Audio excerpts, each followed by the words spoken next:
পাকিস্তানের ভাগ্য আজ ইংল্যান্ড নিউজিল্যান্ড ম্যাচে, জিতলে বাজবে, হারলেই বাড়ি। হ্যাঁ বন্ধুরা, টি-20 বিশ্বকাপের সেমিফাইনাল দৌড় এখন চরমভাবে জমে উঠেছে। ভারত জিম্বাবুয়েকে সেইভাবে হারিয়ে সেমিফাইনালের একদম কাছে পৌঁছে গেছে।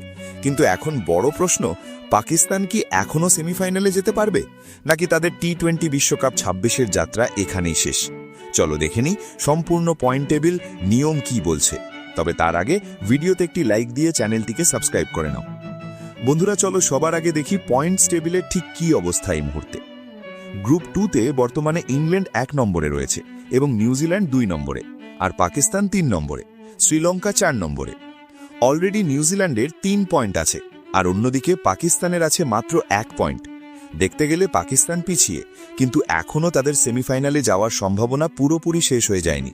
তবে যদি সুযোগ এখনও থাকে, তাহলে পাকিস্তানের ভাগ্য নির্ভর করছে কার ওপর? বন্ধুরা, সবকিছু নির্ভর করছে ইংল্যান্ড বনাম নিউজিল্যান্ডের মধ্যে হতে যাওয়া এই হাড্ডাহাড্ডি ম্যাচের উপর।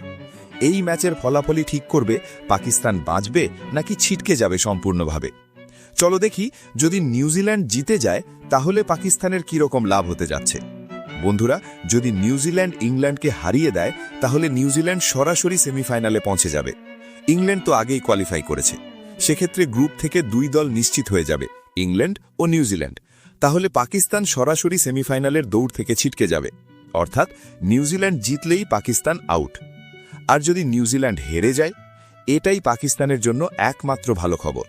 যদি ইংল্যান্ড নিউজিল্যান্ডকে বড় ব্যবধানে হারায় তাহলে পাকিস্তানের সুযোগ তৈরি হবে। কিন্তু এখানেই শেষ নয়, এরপর পাকিস্তানকে কি করতে হবে? 1 নম্বর, প্রথম শর্ত নিউজিল্যান্ডকে বড় ব্যবধানে হারতে হবে।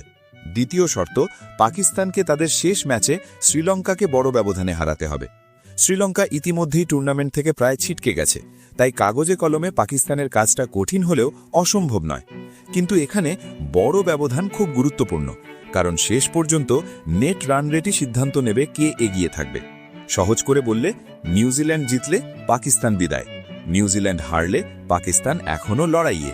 এরপর পাকিস্তানকে শ্রীলঙ্কাকে বড় ব্যবধানে হারাতে হবে। অর্থাৎ ইংল্যান্ড বনাম নিউজিল্যান্ড ম্যাচটাই পাকিস্তানের জন্য ফাইনালের মতো গুরুত্বপূর্ণ। এখন সব নজর আজকের এই মহা ম্যাচে। পাকিস্তানের সমর্থকেরাও দোয়া করছে যে নিউজিল্যান্ড যেন হেরে যায়, কারণ সমীকরণ একদম পরিষ্কার। নিউজিল্যান্ড জিতলে পাকিস্তান শেষ, নিউজিল্যান্ড হারলে পাকিস্তানের আশা বেঁচে।